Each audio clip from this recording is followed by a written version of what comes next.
Welding inspection and testing. Topic number 6, welding inspection and testing.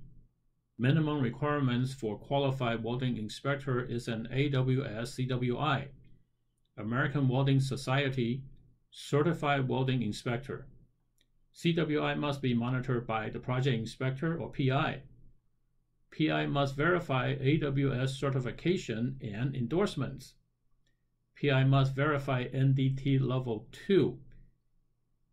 I would suggest that you contact the person that issued the NDT Level 2 certificate, as there were instances of forged NDT Level 2 certifications.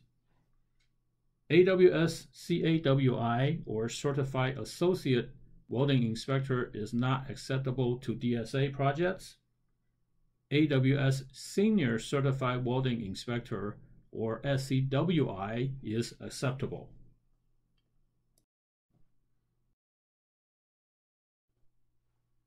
Continuing with topic number 6, welding inspection and testing.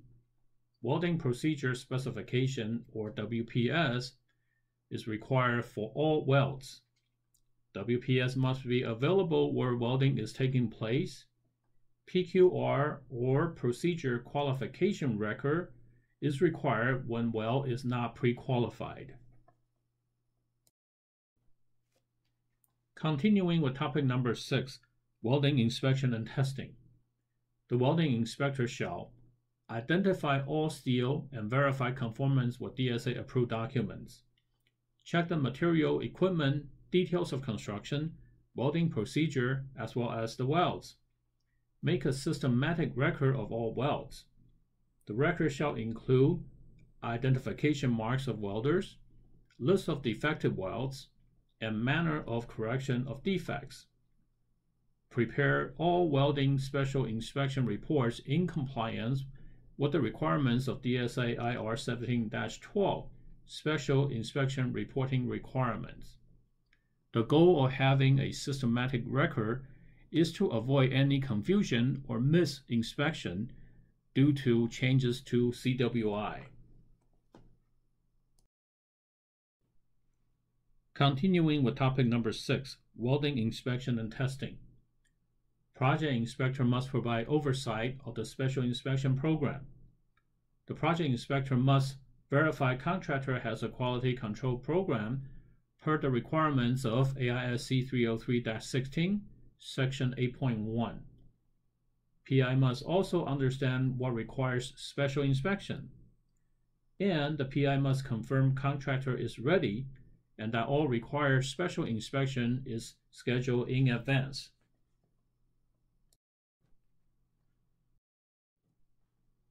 Continuing with topic number 6, welding inspection and testing. Project inspector must provide oversight of special inspection program.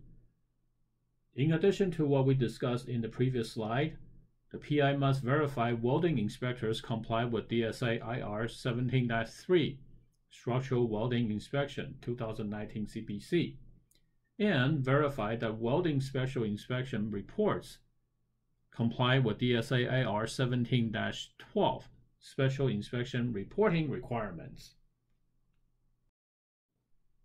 Continuing with topic number 6, welding inspection and testing.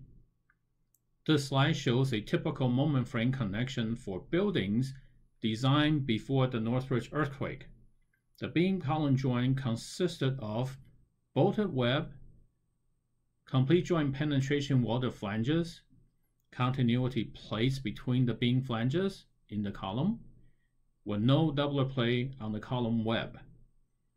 The magnified view shows the problem associated with the old detailing requirement, leaving the bottom backing bar in place. During an earthquake, the extreme fibers on the flanges, the very top of the top flange, and the very bottom of the bottom flange experience the largest deformation and stress. This is not an issue at the top flange since there are plenty of weld metal there.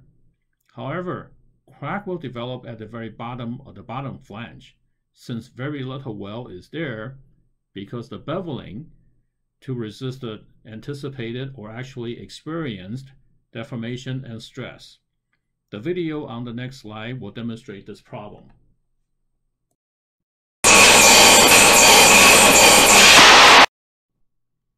Continuing with topic number 6, welding inspection and testing. Before we shift gear to deck welding, we need to spend a bit more time on the beam column joint video shown on the previous slide. The video demonstrates the potential for failure due to detailing issue with the backing bar remaining in place at the bottom flange. The weld failure shown in the video is also attributed to incorrect use of electrodes. Current moment frame designs have addressed these shortcomings by requiring electrodes with Sharpie V-notch toughness and removal of backing bar from the bottom flange. The inspection must confirm that construction is per the approved drawings. Metal deck welding. These welds are critical for shear transfer for diaphragm as well as resisting uplift from wind loads. We must confirm weld size, pattern, and spacing per the approved deck welding detail.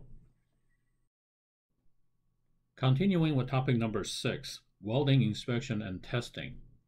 This is an illustration of poor plug welds. There is no real connection between the deck and the supporting member since the welds basically burn holes through the deck. CWI and PI will need to catch this early to avoid extensive re-weld. Continuing with topic number 6, welding inspection and testing. Typical weld symbols with all the required information are shown on this slide. Please note that not all of the information shown here are required for a given weld. Continuing with topic number 6, welding inspection and testing. This slide shows a connection made by a 1/4-inch fillet weld placed in the field, with the weld located on the near side of the joint. Root opening greater than 1/16 of an inch may be compensated by a larger weld. Maximum root opening for plates less than 3 inches thick is 3/16 of an inch. Maximum root opening for plates greater than or equal to 3 inch is 5/16 of an inch. The structural engineer record will need to approve root openings greater than 1/16 of an inch unless the root opening is specifically detailed on the approved drawing. Continuing with topic number 6, welding inspection and testing, non-destructive testing, NDT. CIR 17-2, non-destructive testing of structural welds. IR 17-2 section 6.1 contains American Society for Non-Destructive Testing ASNT requirement. Personnel performing NDT other than visual shall be qualified in accordance with the current edition of the ANSI ASNT CP 189, Standard for Qualification and Certification in Non-Destructive Testing Personnel. Individuals who perform NDT shall be qualified for NDT Level 2.